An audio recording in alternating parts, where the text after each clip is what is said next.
Olá, meus caros amigos, estamos aqui mais uma vez para falarmos sobre assuntos relacionados à nossa fé católica.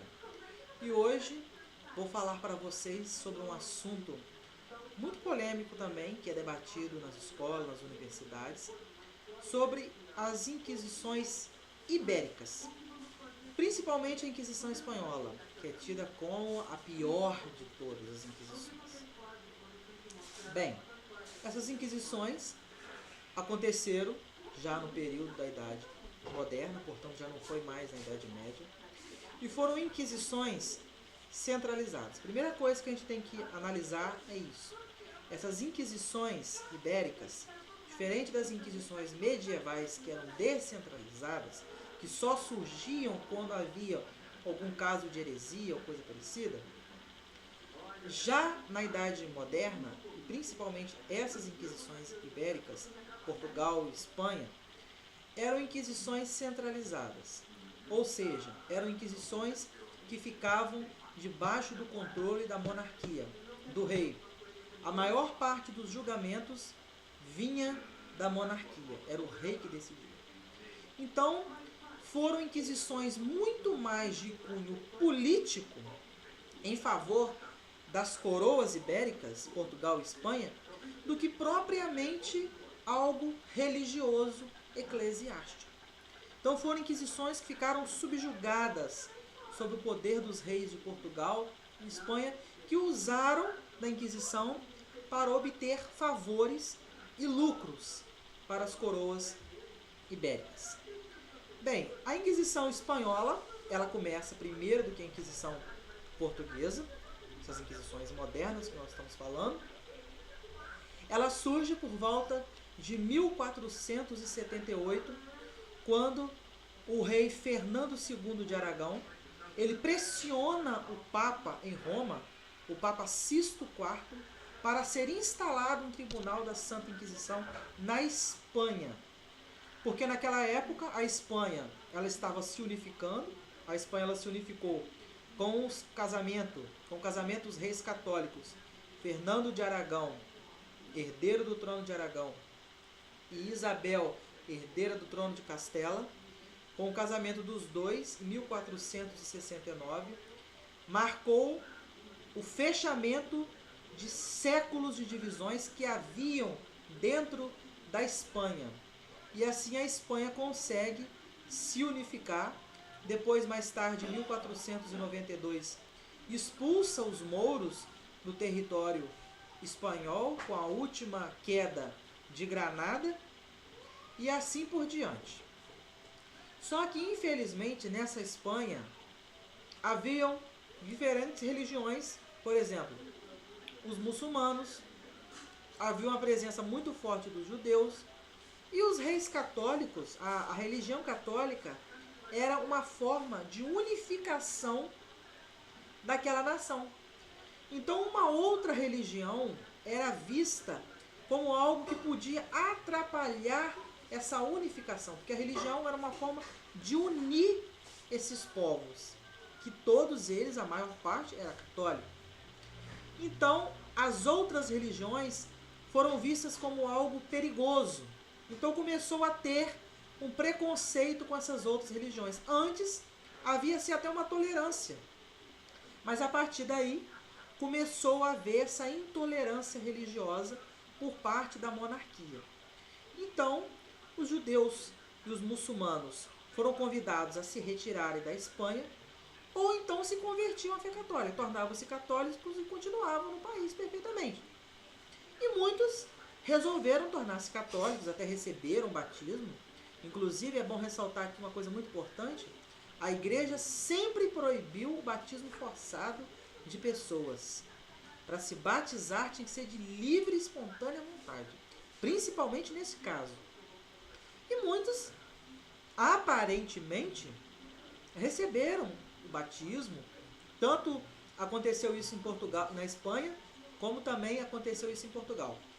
Muitos receberam o batismo, aparentemente, como sendo, querendo mesmo tornarem-se católicos, mas fizeram isso com o objetivo de continuar na Espanha e de ter inclusive prestígios. E a partir daí surgiram então os chamados cristãos novos, ou seja, eram judeus que haviam abandonado entre aspas, né, o judaísmo e abraçado o catolicismo. E aí muitos tornaram-se, participaram de várias coisas na nobreza, tornaram-se membros, inclusive do clero, bispos, padres, mas eles ainda praticavam secretamente a sua antiga religião. Nem todos faziam isso, mas muitos, a maior parte, começou a fazer isso. E não só isso, também como a usura. Aproveitavam-se às vezes de crises que haviam e praticavam usura, o que prejudicava muito o governo.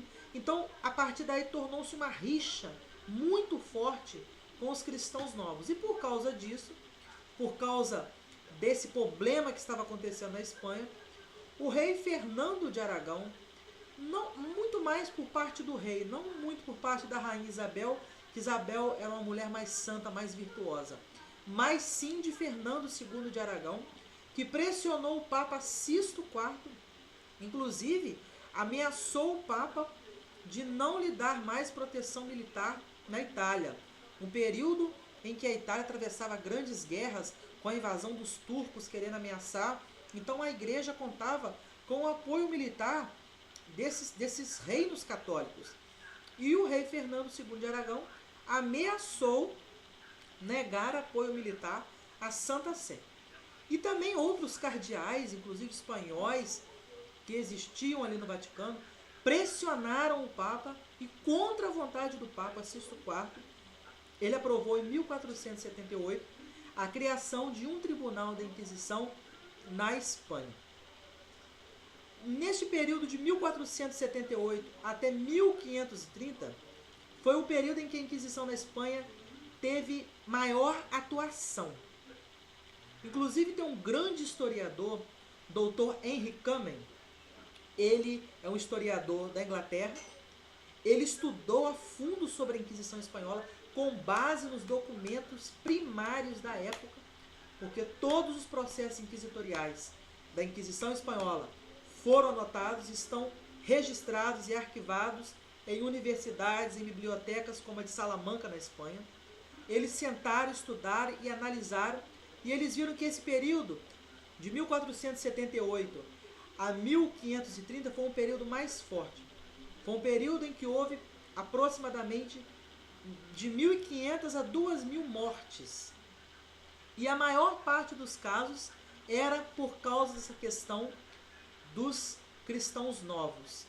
E foi exatamente por isso que surgiu também a Inquisição em Portugal, pelo mesmo problema. Só que o Papa em Roma não queria também instalar uma Inquisição em Portugal, porque sabia que haveria abusos como estava acontecendo na Espanha.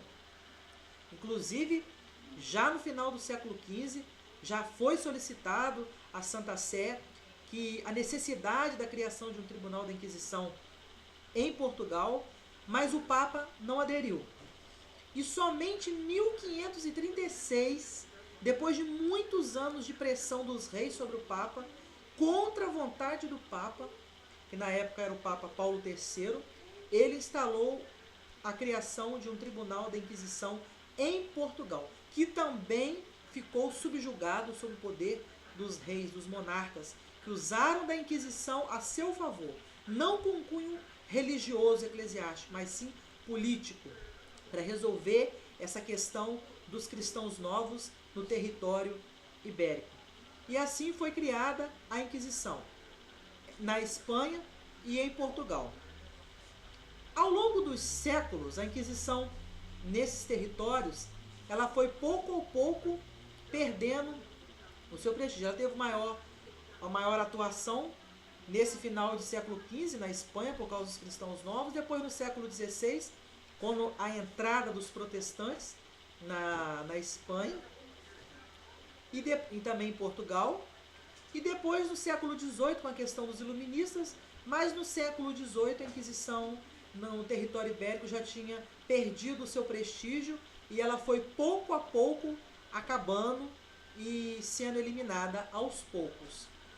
embora somente no século XIX é que ela foi oficialmente abolida.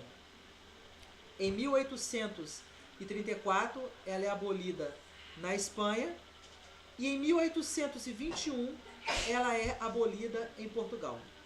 Mas mesmo apesar dessas inquisições ficarem subjugadas sob o poder dos reis, vários papas em concílios contestaram e também em encíclicas também que eles publicaram, condenaram esse abuso dos reis, esse abuso que havia. Esse abuso que havia por parte dos reis, por parte de muitos membros do clero, inclusive. Então a igreja também contestou sobre esse abuso da Inquisição em Portugal e na Espanha. A igreja também condenou isso. Só que, infelizmente, subjugada sob o poder dos reis, a Inquisição nesses países, Portugal e Espanha, se beneficiou da monarquia. A monarquia usou a Inquisição a seu benefício. Mas mesmo assim, mesmo apesar de tudo isso, o número de mortos é mínimo. Por exemplo, esse doutor Henri Kamen, que estudou a Inquisição a fundo, com base nos documentos primários da época, ele constatou que em 350 anos da Inquisição espanhola, não morreram mais do que 3.000 pessoas. Em 350 anos. Em Portugal, em quase 300 anos, não morreram mais do que 2.000 pessoas. E isso, os documentos da época provam isso. E se nós formos comparar este número com outras guerras e revoluções que fizeram contra a Igreja Católica, nós vamos ficar assustados. Por exemplo, a Revolução Francesa, em 10 anos, matou 17.000 padres, 34.000 religiosas, em 10 anos. A Inquisição Espanhola, tida como a pior de todas, em 350 anos, não matou mais do que 3.000 pessoas. E mesmo assim, porque essa Inquisição ficou subjugada sob o poder dos reis e dos monarcas. Então, é bom a gente analisar esses detalhes, estudar a fundo e saber defender a nossa fé católica.